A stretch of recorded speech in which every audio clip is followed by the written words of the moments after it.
In this video, I'm going to show you how you can download a video from Twitter on your phone. Now, first of all, go to the video that you want to download. Then next up, copy the link.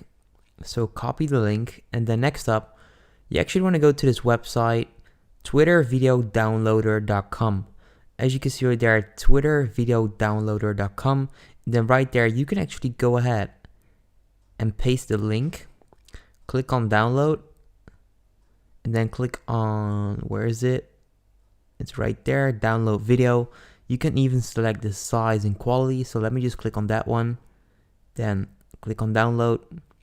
And then as you can see right there, right now, it's actually downloading my Twitter file. So if I just click right there, and there we go, it's actually in my gallery right now.